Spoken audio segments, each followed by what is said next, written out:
Listen, we've had some great players at Arsenal Football Club. None more great than this man right here, Thierry Henry. What a great player he was. And that's why he's got a statue here at Arsenal Football Club. However, we've had some terrible players here also.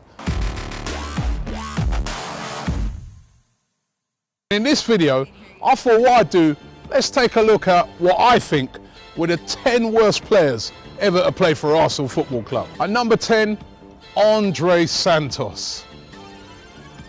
Brought in 2011 from Brazil. We all thought, who's this guy? Brazilian. He's going to be a great player. Then we started seeing him playing. Going forward, he wasn't a bad player. I remember that goal he scored at Chelsea, although that was deflected, but it was an important goal at the time. But going forward, a really good player. But defensively, and that was his position, remember, as a left back, he was appalling.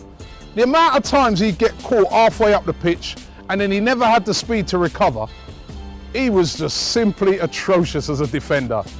Likeable guy, but Andre Santos, terrible defender at number 10. At number 9 was John Jensen. He was truly appalling. I think he went 138 games, right, before he scored for Arsenal. Everybody used to wonder, how's this guy at the club? I mean, it actually turned out in the end, there was a little rumour going around that it was something to do with an agent that George Graham had something to do with that had given a backhander. Why he even got in Arsenal in the first place. I remember he did eventually get a goal and everybody was just taking a mick when he did score it. I remember any time he was like bearing down or on goal, or even if he caught the ball, even in defence, all the Arsenal fans would be shouting out, shoot, shoot, shoot. He was that bad. John Jensen. If you haven't seen his solitary goal for Arsenal, Google it. John Jensen. Terrible. Number 9. At number 8, Gus Caesar. Defender for Arsenal again. Seems to be a pattern here that the defenders seem to be getting a lot in these rankings, but Gus Caesar tried his best, was at Arsenal for a long time, came up through the ranks, but just wasn't good enough, unfortunately. Had a cool name. That was about it. But as a player, very average. I'm not going to say he was rubbish. He wasn't. But was very average. If you speak to a lot of the old school fans, like myself, they'll remind you of the League Cup final. I think it was in 1988. Gus Caesar hoofs away his clearance. Luton go through and score, and we get beaten by Luton Town in the final. That was your work, Gus Caesar. Gus Caesar, number 8. At number 7, Junichi Inamoto.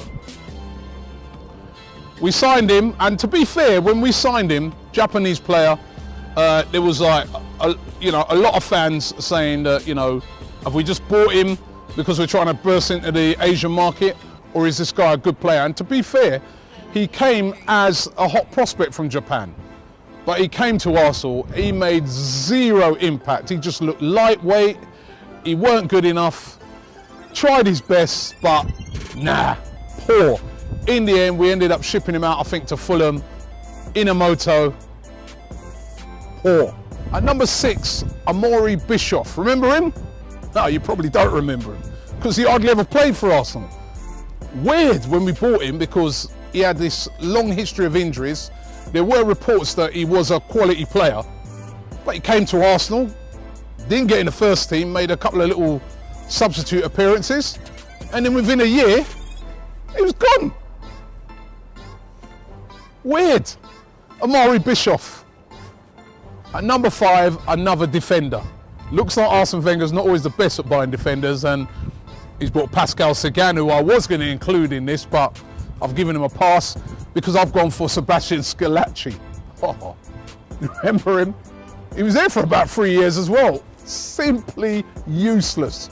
I remember any time an opposition team got like a corner and he was standing there, you knew that they were going to score. They just rise above him, boom, header it in the goal, bounce him out of the way. I mean, he was so lightweight, and he wasn't even a small guy. He was a decent enough size, but no positional sense, no footballing skill, wasn't a hard man, wasn't good at headering it. Kick, what was he good at? Sebastian Schillaci. poor. At number 4, I've got to throw a goalkeeper in there. And we've had a few poor ones over the years, and it's so great to have a keeper like Petr Cech now in goal. And that's when you realise about poor keepers. But Manuel Almunia, rubbish as far as I'm concerned. I remember in the Champions League final, being there at the game, he gets beaten on his near post by Samuel Eto'o. For me, top class keeper. If Cech would have been a goal, he would have saved that. We might have won the Champions League. He's just simply appalling. There was one game, I'm trying to remember it now, where nothing, you know, we was playing, everything's going well. He just comes sprinting out of his goal and just got lobbed. He used to do that all the time. He always had at least 2 mistakes in him every single game. And what we couldn't understand is that Arsene Wenger still would always persist with him. Simply appalling goalkeeper, Manuel Almunia. Thank God for Petr Cech. At number 3, another defender, Igor Stefanos. As I said, I was thinking Sagan and that, but Stefanos was even worse than Sagan, worse than Schillaci, worse than Santos. He was just, I can't, sorry, I'm trying to be nice to our ex-players here, but I can't. He was rubbish. Absolutely rubbish.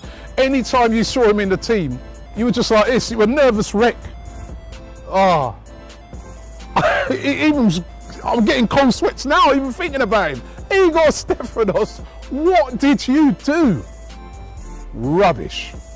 Number 2, probably the most mysterious signing of all time. Thierry, can you tell me why Arsene Wenger signed Park Chu-young?